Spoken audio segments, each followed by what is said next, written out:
I gotta move this up because I don't want to pull it. Let's see if the dust is building. Right now, building dust in the notch. That looks good.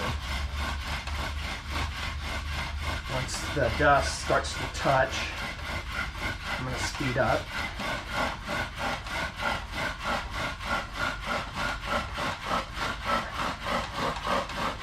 Oh, that's super easy.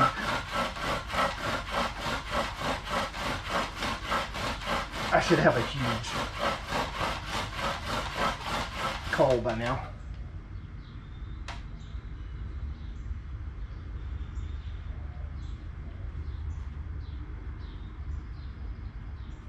Yeah. So humid today.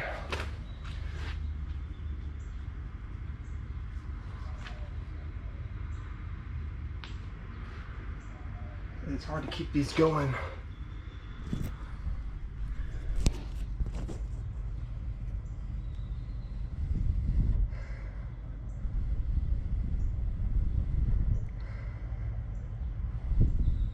And then I can tie a cordage here for a safety net in case that failed.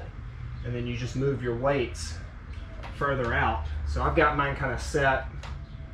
Really, for me, for this size spindle, I don't need this. So it was unnecessary. But for a spindle of that size, it is necessary. And to kind of move the weight further out so that you get more leverage. But you got to be careful how far you take that away from the spindle. And also where the rope goes, that's important. And it doesn't matter if you're using a spindle this size, if the rope gets down here at the bottom, it's either going to blow your notch out. That's what happened here, that blew that notch out, and then I just screwed this on to keep practicing, but this was way too big. This would be something along the size that you would want for a multi-person fire churn. But you can see here, as I pulled along the bottom, as I was learning, I noticed that the further the rope went down, the more it was moving forward, and it finally blew through the notch. Same thing on this one. So it started here, and it has moved down to the edge because I allowed it to get to the end. This is yucca cedar. Build it. Now, you wouldn't necessarily have to build this structure, and that's where I'm going with next for the fire churn, is finding a tree that splits off, that lies off, or a bush, something that wouldn't move a lot. So I kind of want a fairly big tree.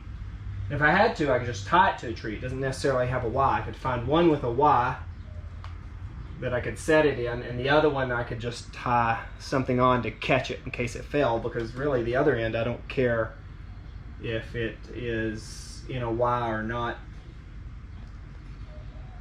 But for me, I'm trying to find something where if somebody wanted to participate in a bow drill, I can find something. Yes, it may take more time for them to set up, but if they don't have the ability to get in that position, I can show them other ways of practicing the bow drill and being able to make accommodations based on either their fitness or their mobility.